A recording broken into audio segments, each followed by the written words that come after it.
जय हिंद प्यारे साथियों। मैं आर के स्वामी आप सभी का स्वामी क्लासेस फाजिलका में स्वागत करता हूं।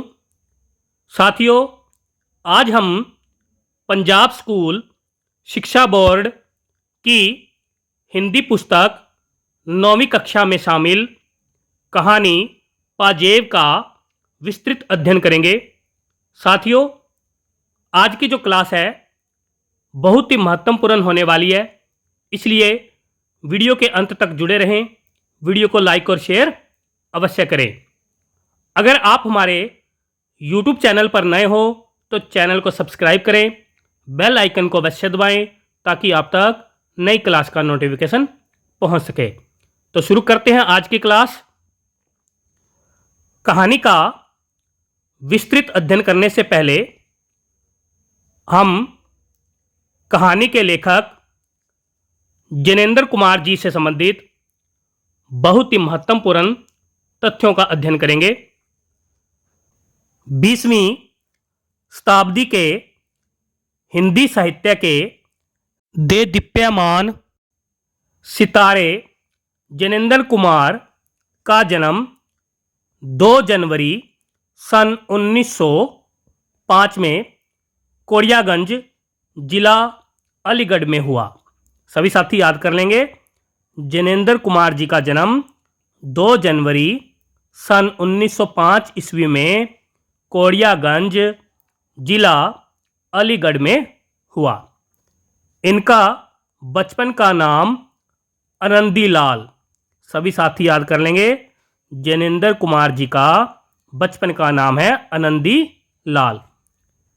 जैनेंद्र जी की आरंभिक शिक्षा सन 1911 से 18 तक ऋषभ ब्रह्मचार्याश्रम हस्तिनापुर में हुई। आगे देखते हैं। सन 1919 से 1920 में इन्होंने हिंदू विश्वविद्यालय वाराणसी में अध्ययन किया। भारतीय स्वाधीनता संग्राम में वे पूरे मनोयोग से जुड़े रहे। Doctor KM. मुंशी तथा प्रेमचंद के साथ मिलकर इन्होंने महात्मा गांधी की अध्यक्षता में भारतीय साहित्य परिषद की स्थापना की। प्रेमचंद जी की मृत्यु के उपरांत हंस का संपादन भी जैनेंद्र जी ने ही किया।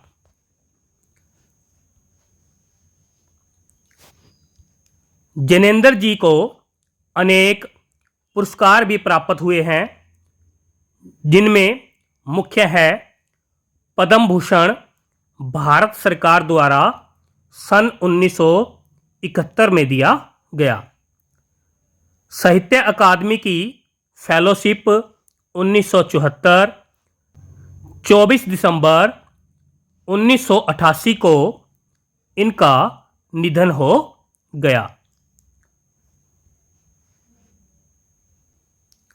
रचनाएं इनकी प्रकाशित कृतियों में परख, सुनीता, त्यागपत्र, कल्याणी, विवर्त, सुखदा तथा व्यतीत, उपन्यास, फांसी, वातायन, नीलम देश की राजकन्या, एक रात, 2 चिड़िया, पाजेब, जयसंधि आदि कहानी संग्रह है। प्रस्तुत प्रश्न, जड़ की बात, प्रबोध्य, मंथन, सोच विचार आदि निबंध संग्रह उल्लेखनीय है। इनके अतिरिक्त इनके अनुदित ग्रंथ व संपादित ग्रंथ भी हैं। सभी साथी याद कर लेंगे, यह सभी जैनेंद्र कुमार जी की महत्वपूर्ण रचनाएं हैं। आगे देखते हैं। पाजेब कहानी। पाजेब कहानी का विस्तृत अध्ययन करेंगे। बाजार में एक नई तरह की पाजेब चली है। पैरों में पड़कर वह बड़ी अच्छी मालूम होती है। उसकी कड़ियाँ आपस में लचक के साथ जुड़ी रहती है कि पाजेब का मनोनिज का आकार कुछ नहीं है।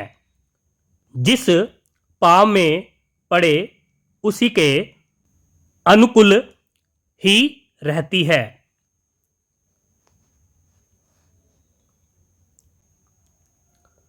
आस पड़ोस में तो सब नन्ही बड़ी के पैरों में आप वही पाजेब देख लीजिए। एक ने पहनी की फिर दूसरी ने भी पहनी। देखा देखी में इस तरह उनका न पहनना मुश्किल हो गया है। हमारी मुन्नी ने भी कहा कि बाबूजी हम पाजेब पहनेंगे।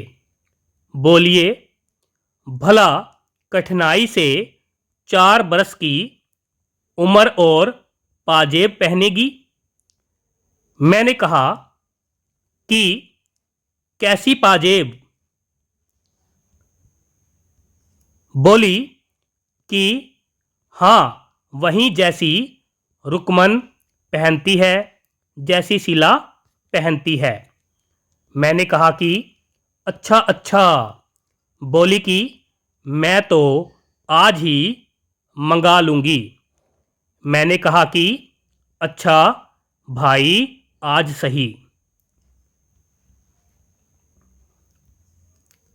उस वक्त तो खैर मुन्नी किसी काम में बहल गई।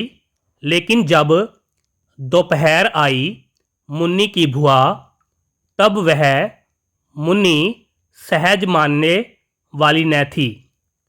भुआ ने मुन्नी को मिठाई खिलाई और गोद में लिया और कहा कि अच्छा तो तेरी पाजेब अब के इतवार को जरूर लेती आऊँगी। इतवार को भुआ आई और पाजेब ले आई। मुन्नी उन्हें पहनकर खुशी के मारे यहाँ से वहाँ झुमकती फिरी। रुकमन के पास गई और कहा देख रुकमन मेरी पाजेब। शीला को भी अपनी पाजेब दिखाई। सबने पाजेब पहनी देखकर उसे प्यार किया और तारीफ की। सचमुच वह चांदी की सफ़ेद 2-3 लड़ियाँ सी टकनों को चारों ओर लिपटकर चुपचाप बिछी हुई ऐसी सुंगड़ लगती थी कि बहुत ही और बच्ची की खुशी का ठिकाना न था। और हमारे महाशय आशुतोष जो मुन्नी के बड़े भाई थे, पहले तो मुन्नी को सजी धजी देखकर बड़े खुश हुए। वह हाथ पकड़कर अपनी मुन्नी को पाजेब सहित दिखाने के लिए आसपास ले गए। मुन्नी की पाजेब का गौरव उन्हें अपना भी मालूम होता था। वह खूब हंसे और ताली पीटी।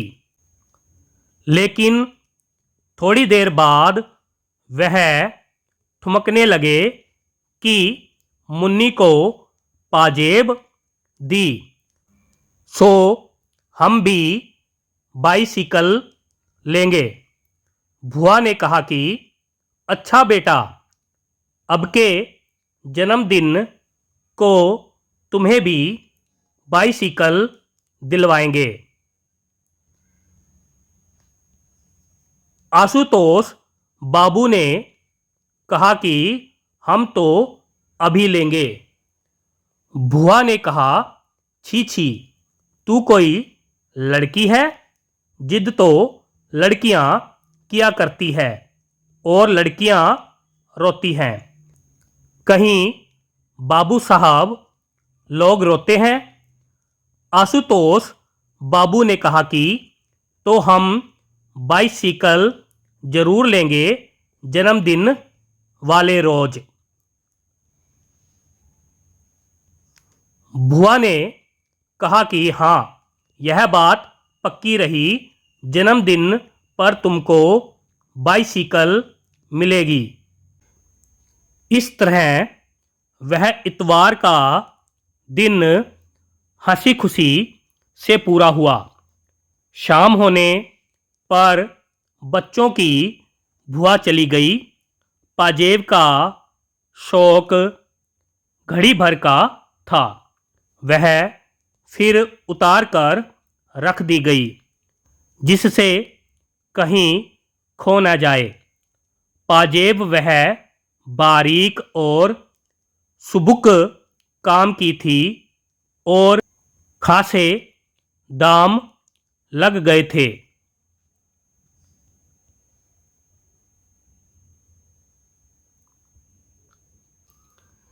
श्रीमती ने हमसे कहा कि क्यों जी, लगती तो अच्छी है, मैं भी एक बनवा लूं? मैंने कहा कि क्यों ना बनवाओ, तुम कौन 4 बरस की नहीं हो।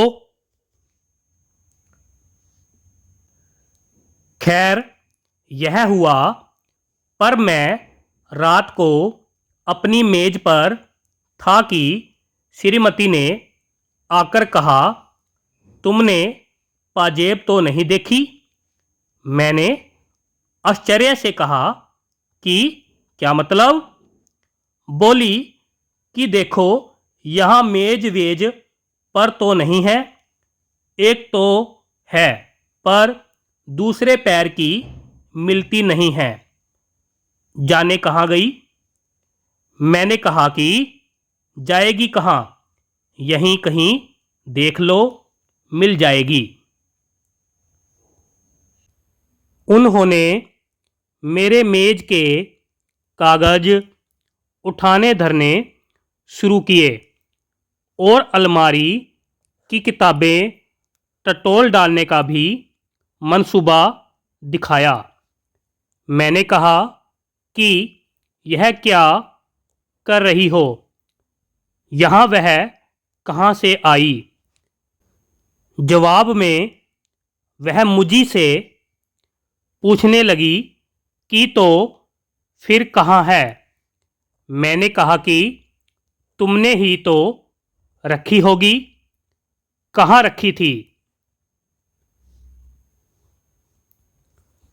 बतलाने लगी कि मैंने दोपहर के बाद कोई 2 बजे उतार कर दोनों को अच्छी तरह संभाल कर नीचे वाले बॉक्स में रखी थी। अब देखा तो एक है, दूसरी गायब है। मैंने कहा कि तो चलकर वह इस कमरे में कैसे आ जाएगी? भूल हो गई होगी, एक रखी होगी, एक वहीं कहीं फर्श पर छूट गई होगी। देखो, मिल जाएगी, कहीं जा नहीं सकती।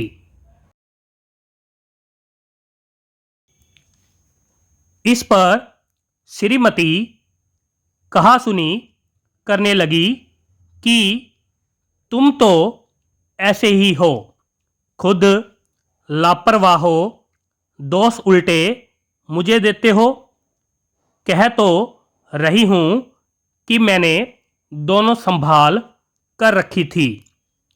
मैंने कहा कि संभाल कर रखी थी, तो फिर यहाँ वहाँ क्यों देख रही हो? जहाँ रखी थी वहीं से ले लो ना। वहाँ नहीं है तो फिर किसी ने निकाली ही होगी। श्रीमती बोली कि मेरा भी यही ख्याल हो रहा है। हो न हो बंसी नौकर ने निकाली है। मैंने रखी तब वह वहाँ मौजूद भी था। मैंने कहा कि तो उससे पूछा? बोली कि वह तो साफ इनकार करता है। मैंने कहा तो फिर?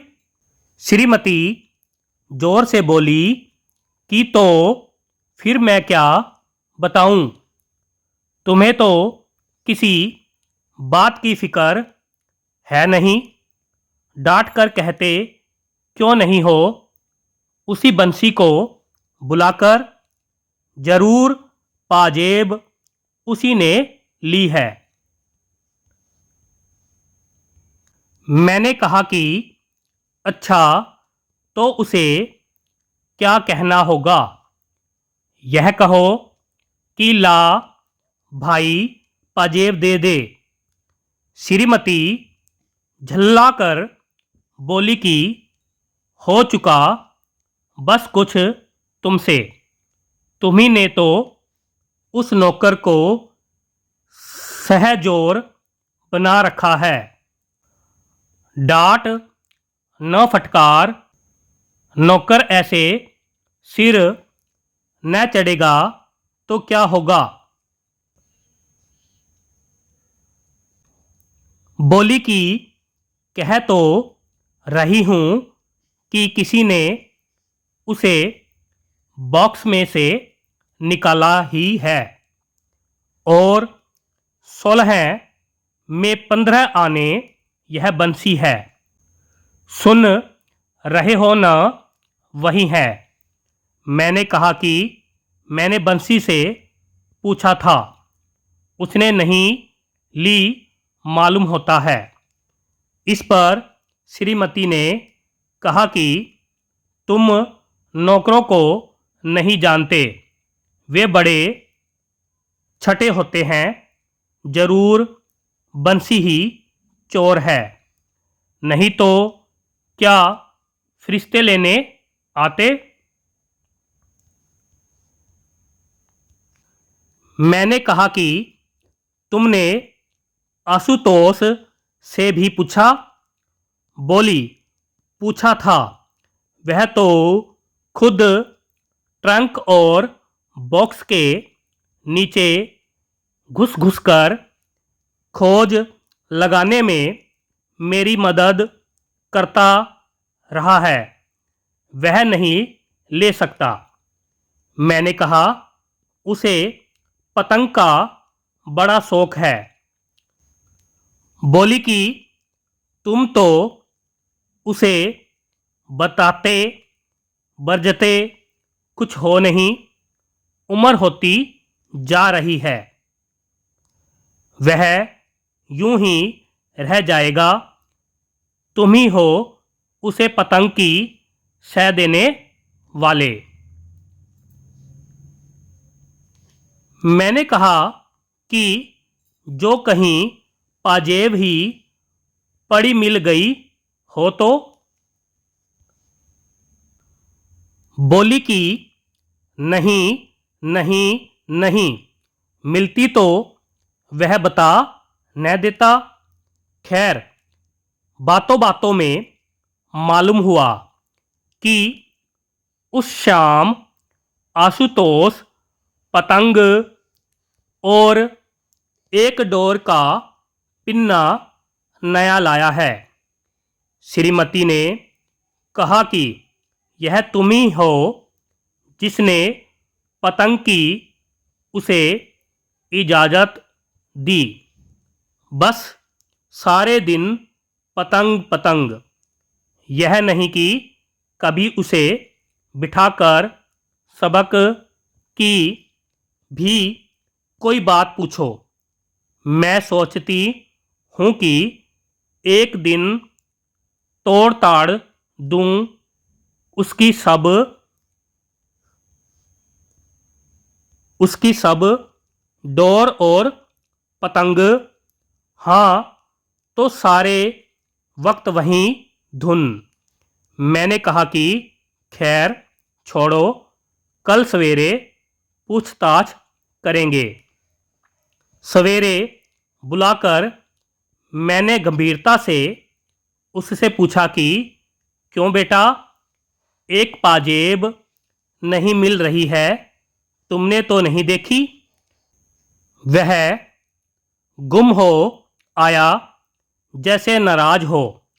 उसने सिर हिलाया कि उसने उसने नहीं ली, पर मुँह नहीं खोला। मैंने कहा कि देखो बेटे, ली हो तो कोई बात नहीं, सच कह देना चाहिए। उसका मुँह और भी फूल आया और वह गुमसुम बैठा रहा। मेरे मन में उस समय तरह तरह के सिद्धांत आए। मैंने स्थिर किया कि अपराध के प्रति करुणा ही होनी चाहिए, रोष का अधिकार नहीं है। प्रेम से ही अपराध वृत्ति को जीता जा सकता है। आतंक से उसे दबाना ठीक नहीं है। बालक का स्वभाव कोमल होता है और सदा ही उससे स्नेह से व्यवहार करना चाहिए, इत्यादि। मैंने कहा कि बेटा आशुतोष, तुम घबराओ नहीं, सच कहने से घबराना नहीं चाहिए। ली हो तो खुलकर कह दो बेटा। हम कोई सच कहने की सज़ा थोड़े ही दे सकते हैं, बल्कि सच बोलने पर तो इनाम मिलता है।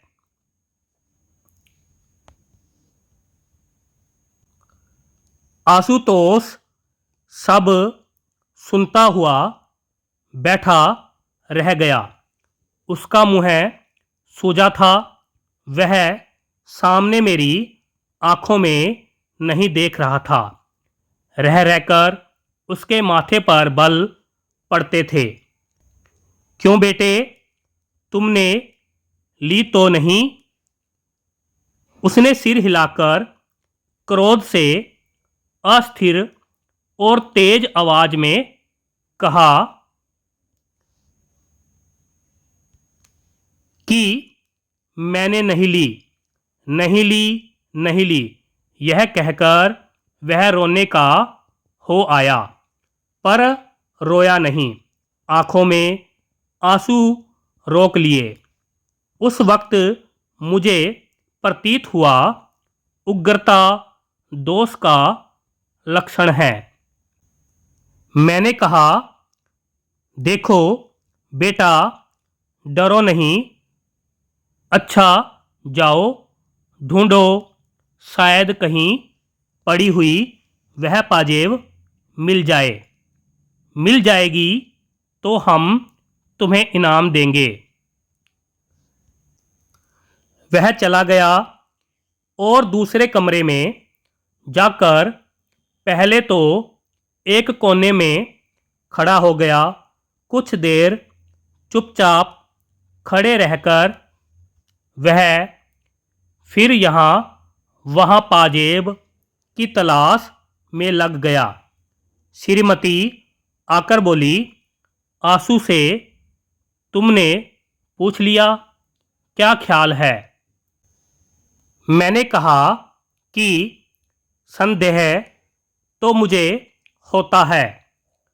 नौकर का काम तो यह है नहीं। श्रीमती ने कहा कि नहीं जी, आशु भला क्यों लेगा। मैं कुछ बोला नहीं। मेरा मन जाने कैसे गंभीर प्रेम के भाव से आशुतोष के प्रति उमड़ रहा था।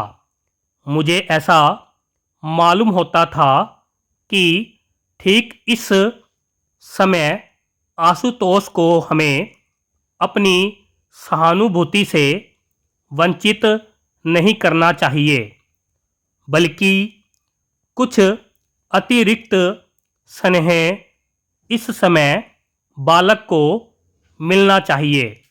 मुझे यह एक भारी दुर्घटना मालूम होती थी। मालूम होता था कि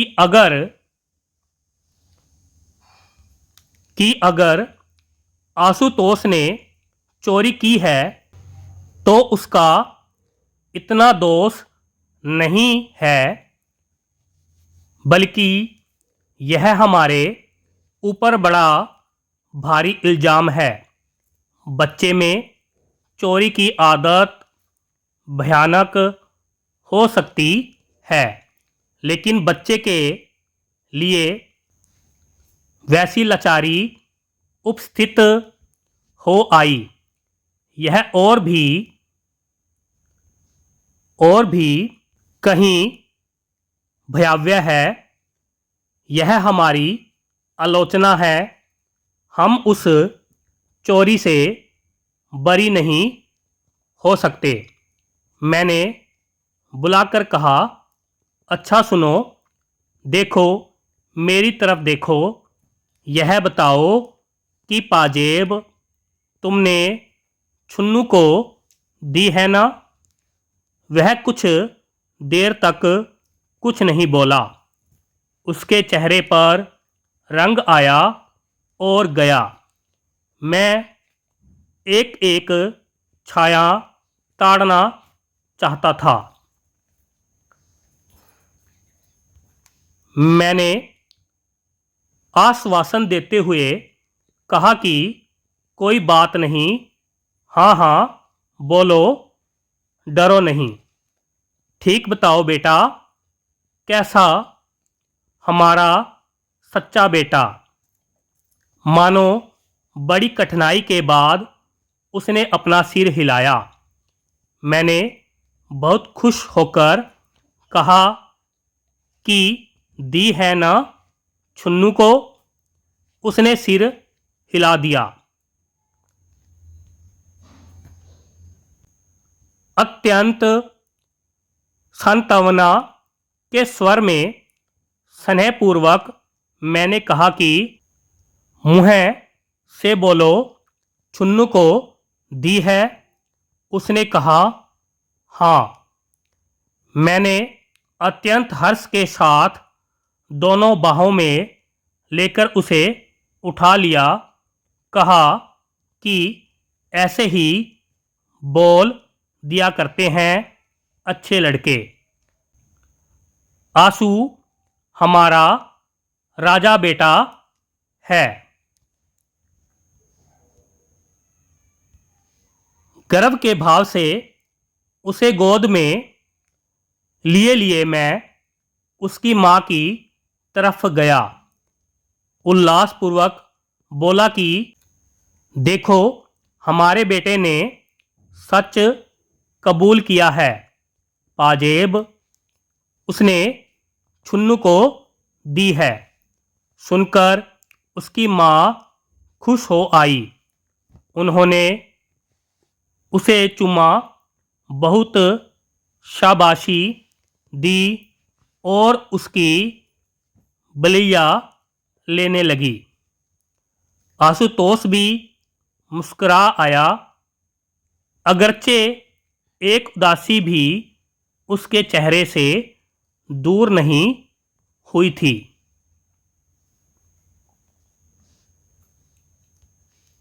उसके बाद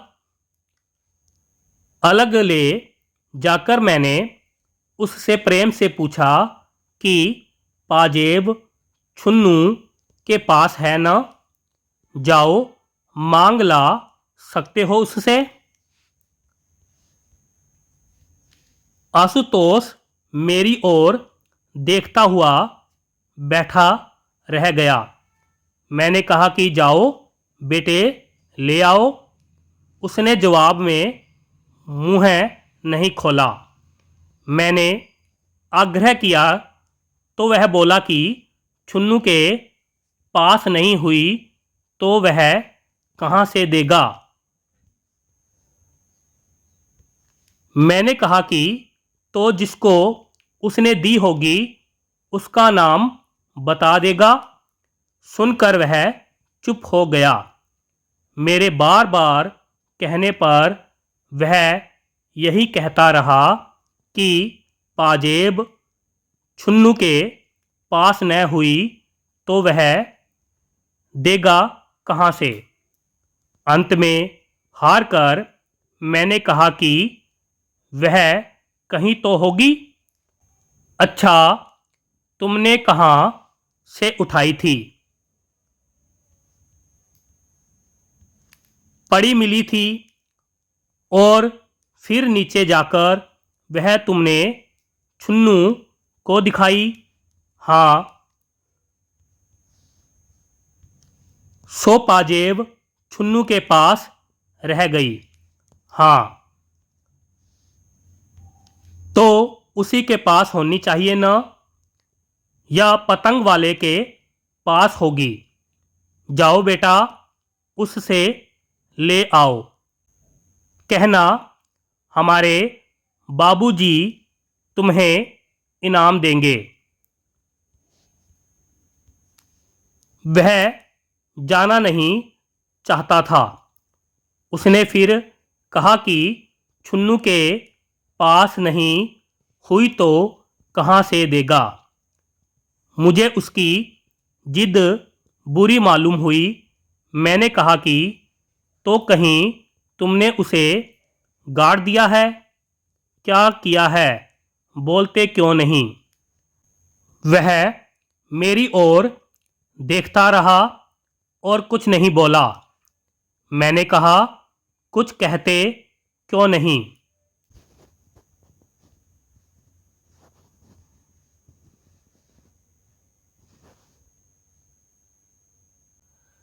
वह गुमसुम रह गया और नहीं बोला।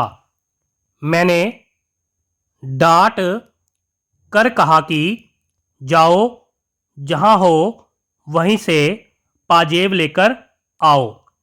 जब वह अपनी जगह से नहीं उठा और नहीं गया तो मैंने उसे कान पकड़कर उठाया। कहा कि सुनते हो, जाओ पाजेब लेकर आओ, नहीं तो घर में तुम्हारा काम नहीं है। उस तरह उठाया जाकर वह उठ गया और कमरे से बाहर निकल गया। निकलकर बरामदे के एक कोने में रूठा मुंह बनाकर खड़ा रह गया। मुझे बड़ा क्षोभ हो रहा था। यह लड़का सच में बोलकर अब किस बात से घबरा रहा है, यह मैं कुछ समझ न सका। मैंने बाहर आकर जरा धीरे से कहा कि जाओ भाई, जाकर छुन्नू से कहते क्यों नहीं हो। पहले तो उसने कोई जवाब नहीं दिया और जवाब दिया तो बार बार कहने लगा कि छुन्नू के पास नहीं हुई तो वह कहाँ से देगा। मैंने कहा कि जितने में उसने बेची होगी वह दाम दे देंगे। समझे? न जाओ, तुम कहो तो। छुन्नू की माँ तो कह रही है कि उसका लड़का ऐसा काम नहीं कर सकता। उसने पाजेब नहीं देखी। जिस पर आशुतोष की माँ ने कहा कि नहीं, तुम्हारा छुन्नू झूठ बोलता है। क्यों रे आशुतोष, तेने दी थी ना? आशुतोष ने धीरे से कहा कि हाँ, दी थी। दूसरी ओर से छुन्नू भड़कर आया और हाथ फटकार कर बोला कि मुझे नहीं दी। क्यों रे, मुझे कब दी? आशुतोष ने जिद बांधकर कहा कि दी तो थी, कह दो नहीं दी थी। नतीजा यह हुआ कि छुन्नू की माँ ने छुन्नू को खूब पीटा और खुद भी रोने लगी। कहती जाती कि हाय रे, अब हम चोर हो गए। यह कुलक्षणी औलाद जाने कब मिटेगी। बात दूर तक फैल चली। पड़ोस की स्त्रियों में पवन पड़ने लगी और श्रीमती ने घर लौटकर कहा कि छुन्नू और उसकी माँ दोनों एक से हैं। मैंने कहा कि तुमने तेजा तेजी क्यों कर डाली? ऐसे कोई बात भला कभी सुलझती है? बोले कि हाँ, मैं तेज बोलती हूँ। अब जाओ ना, तुम ही उसके पास से पाजेब निकाल कर लाते क्यों नहीं? तब जानू जब पाजेब निकलवा दो। मैंने कहा कि पाजेब से भड़कर शांति है और अशांति से तो पाजेब मिल नहीं जाएगी। श्रीमती बुदबुदाती हुई नाराज होकर मेरे सामने से चली गई। थोड़ी देर बाद छुन्नू की माँ हमारे घर आई। श्रीमती उन्हें लाई थी। अब उसके बीच गर्मी नहीं थी। उन्होंने मेरे सामने आकर कहा कि छुन्नू तो पाजेब के लिए इनकार करता है। वह पाजेब कितने की थी, मैं उसके दाम भर सकती हूँ। मैंने कहा, यह आप क्या कहती है? बच्चे बच्चे हैं। आपने छुन्नू से सहूलियत से पूछा भी? उन्होंने उसी समय छुन्नू को बुलाकर मेरे सामने कर दिया। कहा कि क्यों रे, बता क्यों नहीं देता जो तैने पाजेब देखी हो? छुन्नू ने जोर से सिर हिलाकर इनकार किया और बताया कि पाजेब आशुतोष के हाथ में मैंने देखी थी और वह पतंग वाले को दे आया है। मैंने खूब देखी थी, वह चांदी की थी। तुम्हें ठीक मालूम है? हाँ, वह मुझसे कह रहा था कि तू भी चल, पतंग लाएंगे। पाजेब कितनी बड़ी थी बताओ तो? छुन्नू ने उसका आकार बताया जो ठीक ही था। मैंने उसकी माँ की तरफ देखकर कहा कि देखिए, न पहले यही कहता था कि मैंने पाजेब देखी तक नहीं, अब कहता है कि देखी है। माँ ने मेरे सामने छुन्नू को खींचकर तभी धम धम पीटना शुरू कर दिया। कहा कि क्यों रे, झूठ बोलता है, तेरी चमड़ी न उधेड़ी तो मैं नहीं। मैंने बीच बचाव करके छुन्नू को बचाया। वह शहीद की भांति पिटता रहा था, रोया बिल्कुल नहीं था और एक कोने में खड़े आशुतोष को जाने किस भाव से वह देख रहा था। खैर, मैंने सबको छुट्टी दी, कहा कि जाओ बेटा, छुन्नू खेलो। उसकी माँ को कहा कि आप उसे मारिएगा नहीं, और पाजेब कोई ऐसी बड़ी चीज़ नहीं है। छुन्नू चला गया। तब उसकी माँ ने पूछा कि आप उसे कसूरवार समझते हो? मैंने कहा कि मालूम तो होता है कि उसे कुछ पता है और वह मामले में शामिल है। इस पर छुन्नू की माँ ने पास बैठी हुई मेरी पत्नी से कहा, चलो बहन जी, मैं तुम्हें अपना सारा घर दिखाए देती हूँ, एक एक चीज़ देख लो, होगी पाजेब तो जाएगी कहाँ। मैंने कहा, छोड़िए भी, बेबात की बात बढ़ाने से क्या फ़ायदा। सो ज्यों त्यों मैंने उन्हें दिलासा दिया, नहीं तो वह छुन्नू को पीट पाट हाल बेहाल कर डालने का प्रण ही उठाए ले रही थी। कुलच्छनी आज उसी धरती में नहीं गाड़ दिया तो मेरा नाम नहीं। खैर, जिस जिस भांति बखेड़ा टाला, मैं इस झंझट में दफ्तर भी समय पर नहीं जा सका।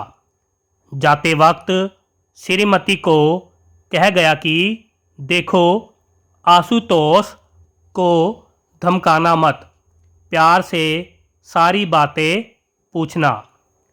धमकाने से बच्चे बिगड़ जाते हैं और हाथ कुछ नहीं आता, समझी ना। शाम को दफ्तर से लौटा तो श्रीमती ने सूचना दी कि आशुतोष ने सब बतला दिया है। 11 आने पैसे में वह पाजेब पतंग वाले को दे दी है। पैसे उसने थोड़े थोड़े करके देने को कहे हैं। 5 आने जो दिए वह छुन्नू के पास हैं। इस तरह रती रती बात उसने कह दी है। कहने लगी कि बड़े, मैंने प्यार से पूछ पूछ कर यह सब उसके पेट में से निकाला है। 2-3 घंटे मैं मगज मारती रही। हाय राम, बच्चे का भी क्या जी होता है। मैं सुनकर खुश हुआ। मैंने कहा कि चलो अच्छा है, अब 5 आने भेजकर पाजेब मंगवा लेंगे। लेकिन यह पतंग वाला भी कितना बदमाश है, बच्चों के हाथ से ऐसी चीज़ें लेता है। उसे पुलिस में दे देना चाहिए। उचका कहीं का। फिर मैंने पूछा कि आशुतोष कहाँ है। उन्होंने बताया कि बाहर ही कहीं खेल खाल रहा होगा। मैंने कहा कि बंसी, जाकर उसे बुला तो लाओ। बंसी गया और उसने आकर कहा कि वह अभी आते हैं। क्या कर रहा है? छुन्नू के साथ गिल्ली डंडा खेल रहे हैं। थोड़ी देर में आशुतोष आया, तब मैंने उसे गोद में लेकर प्यार किया। आते आते उसका चेहरा उदास हो गया था और गोद में लेने पर भी वह विशेष प्रसन्न मालूम नहीं हुआ। उसकी माँ ने खुश होकर कहा कि हमारे आशुतोष ने सब बातें अपने आप पूरी पूरी बता दी है। हमारा आशुतोष बड़ा सच्चा लड़का है। आशुतोष मेरी गोद में टिका रहा, लेकिन अपनी बड़ाई सुनकर भी उसको कुछ हर्ष नहीं हुआ प्रतीत होता था। मैंने कहा कि आओ चलो, अब क्या बात है? क्यों हजरत, तुमको 5 ही आने ही तो मिले हैं ना? हमसे 5 आने पैसे मांग लेते तो क्या हम न देते? सुनो, अब से ऐसा मत करना बेटे। कमरे में ले जाकर मैंने उससे फिर पूछताछ की।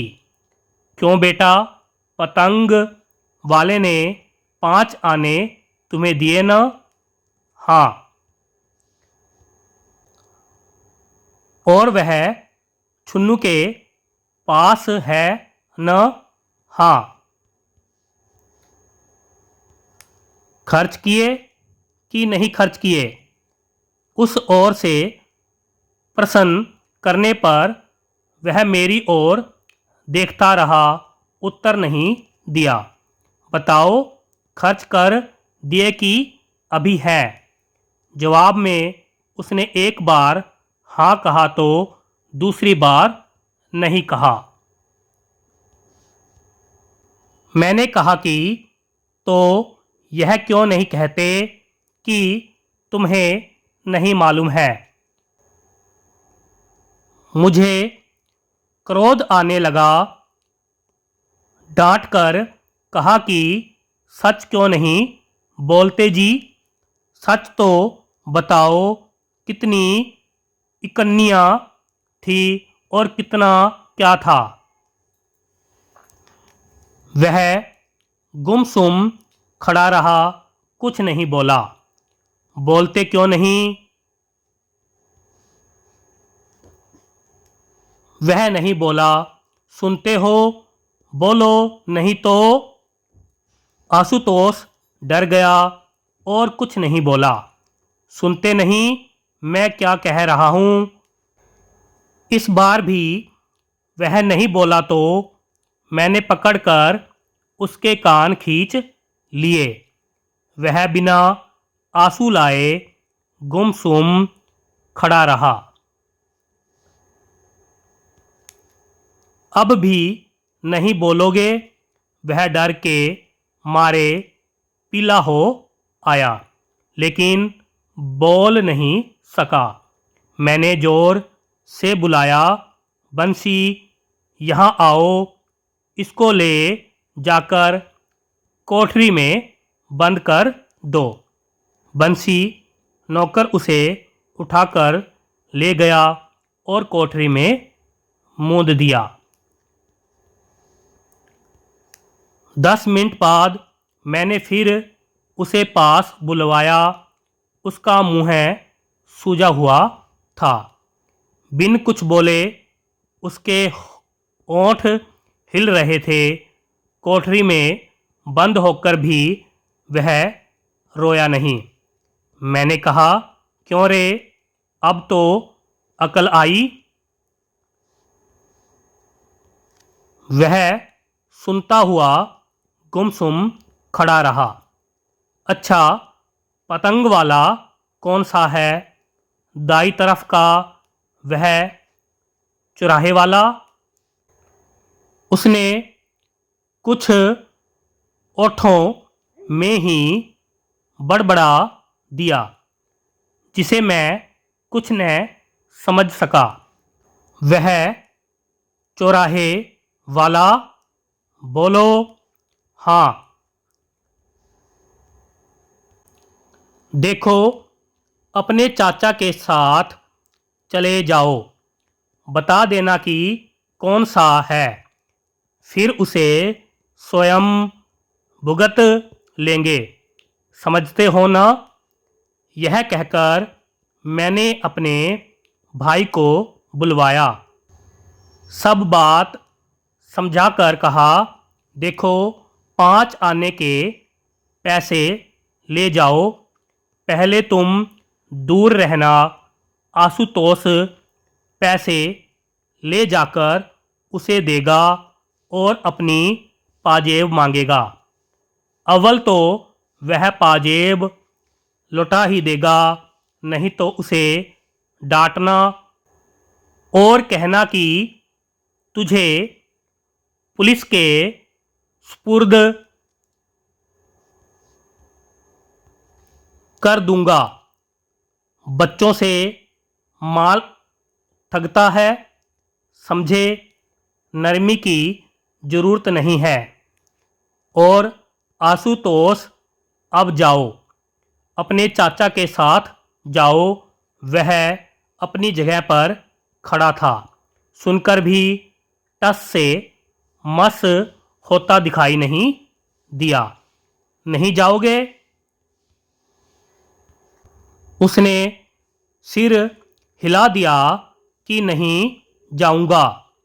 मैंने तब उसे समझाकर कहा कि भैया, घर की चीज़ है, दाम लगे हैं, भला 5 आने में रुपया का माल किसी के हाथ खो दोगे? जाओ, चाचा के संग जाओ, तुम्हें कुछ नहीं कहना होगा। हाँ, पैसे दे देना और अपनी चीज़ वापस मांग लेना। दे दे, नहीं दे, नहीं दे, तुम्हारा इससे सरोकार नहीं। सच है न बेटे? अब जाओ।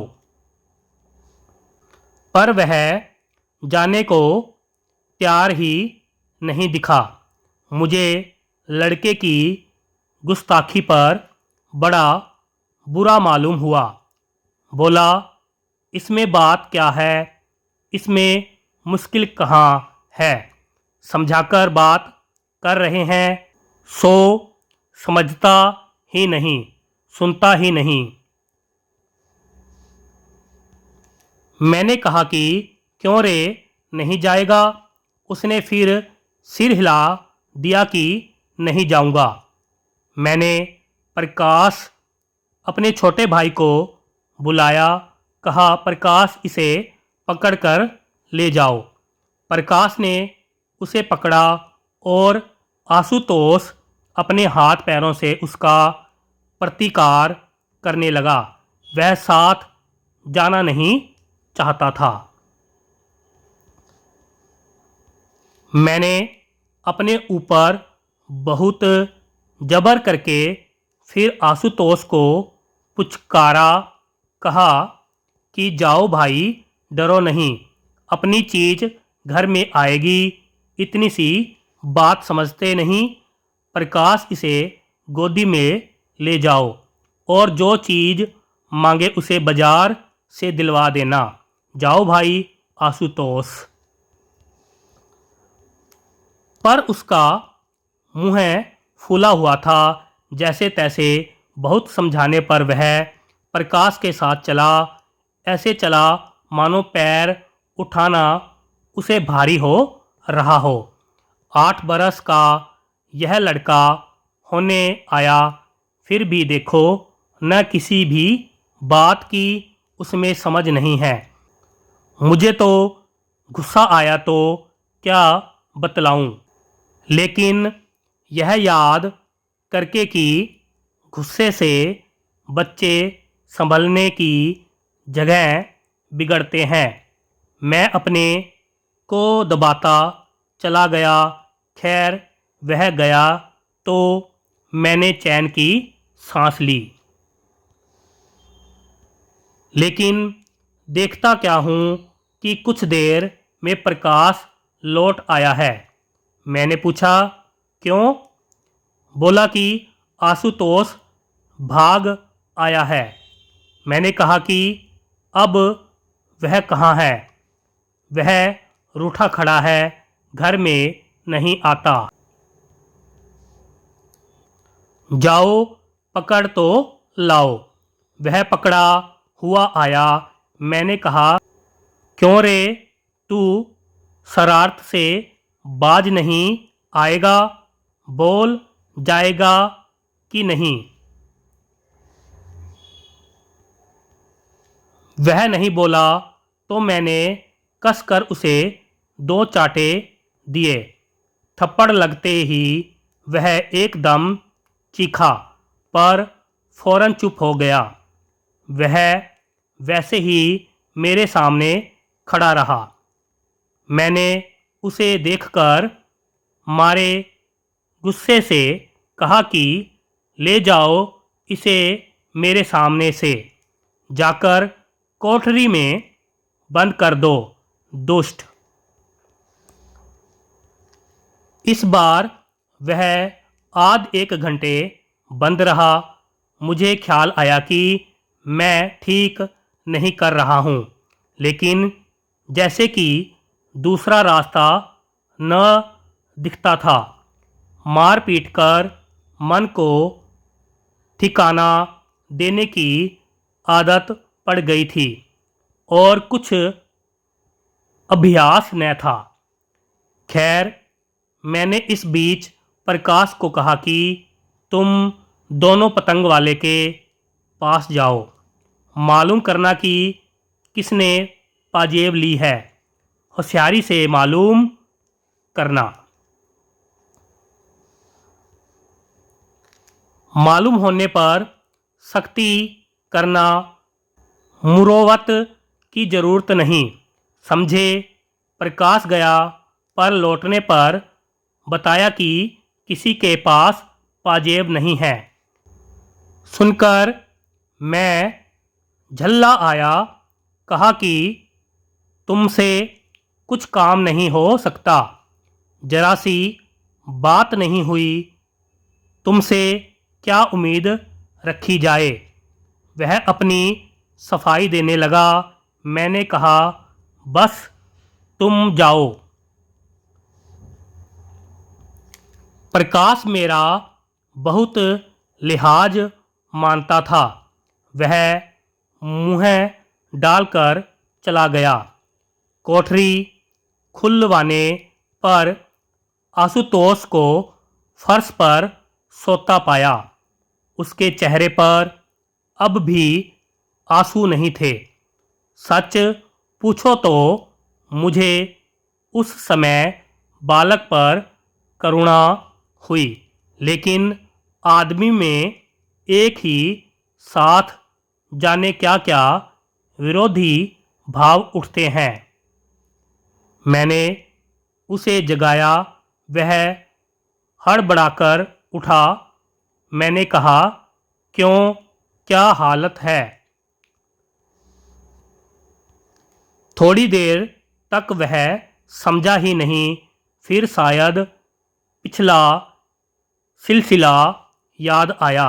झट उसके चेहरे पर वहीं जिद, अक्कड़ और प्रतिरोध के भाव दिखाई देने लगे। मैंने कहा कि या तो राजी राजी चले जाओ, नहीं तो इस कोठरी में फिर बंद किए देते हैं। आशुतोष पर इसका विशेष प्रभाव पड़ा हो, ऐसा नहीं मालूम हुआ। खैर, उसे पकड़कर लाया और समझाने लगा। मैंने निकाल कर उसे 1 रुपया दिया और कहा, बेटा, इसे पतंग वाले को देना और पाजेब मांग लेना। कोई घबराने की बात नहीं, तुम तो समझदार लड़के हो। उसने कहा कि जो पाजेब उसके पास नहीं हुई तो वह कहाँ से देगा? इसका क्या मतलब? तुमने कहा ना कि 5 आने में पाजेब दी है। न हो छुन्नू को भी साथ ले लेना, समझे? वह चुप हो गया। आखिर समझाने पर जाने को तैयार हुआ। मैंने प्रेम पूर्वक उसे प्रकाश के साथ जाने को कहा। उसका मुँह भारी देखकर डांटने वाला ही था कि इतने में सामने उसकी बुआ दिखाई दी। बुआ ने आशुतोष के सिर पर हाथ रखकर पूछा कि कहाँ जा रहे हो?